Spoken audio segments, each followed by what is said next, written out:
If not, let them go. And if they are a concern, get the help you need and start to go to work. Start to go to work, right? Just complaining about things to complain about them is pointless.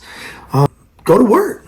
Go ahead and figure out what you're going to do. And so, but for parents, for people that are having followers, or for people that are taking care of other folks in their world, just remember the example you're setting when it comes to stress will be one of the most important examples you will provide for those people. So take it serious and take care of yourself. Next up, the second one is have good boundaries. Have good boundaries, especially when it comes to leadership. I struggle with this because I am so willing to give so much of me to my team, right? I am so willing to give so much of me to my team. When I would get a new boss, I would ask the boss, one of the first questions I would ask is, what do you need from me for you to accomplish your mission or your job? And I was prepared to say yes to almost everything they were going to ask for, right? And then all I was going to ask for in return was complete trust and support as I worked my best to support them. But I go into the leadership space daily ready to give 155% of myself.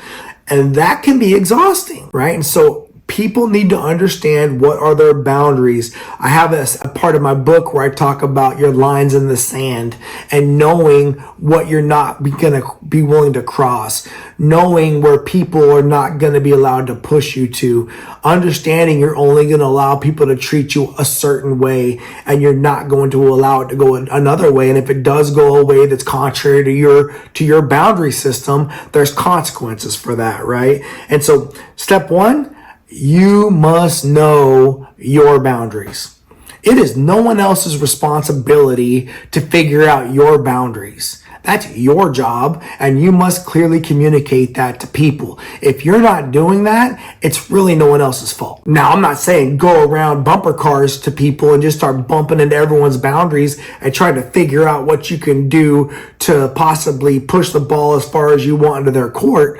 I'm just saying, if you're a person that has boundaries, clearly communicate them. And if you're not clearly communicating those boundaries with anybody, maybe look at that, right? Maybe look at that, because there's going to be people that will use you, that will take advantage of you, that will allow you to do way more than they have to do or that you needed to do because they're strong already with what they're willing to do. And I think everybody in the world has a responsibility to themselves to take care of themselves. Personally, physically, mentally, professionally, all the above.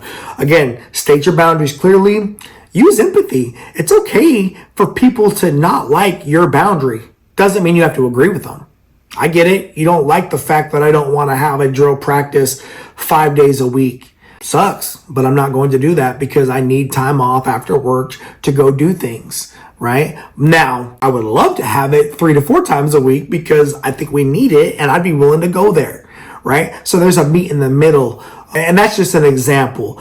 Always also respect other people's boundaries, and leaders help people recognize their need for boundaries. If you're a leader, a parent, brother, sister, cousin, uncle, aunt, manager at work, whatever it is, if your people are failing and having good boundaries and you could see that they're not meeting the expectations of the organization, of themselves, of you, help them establish boundaries that will protect them from not meeting the objectives.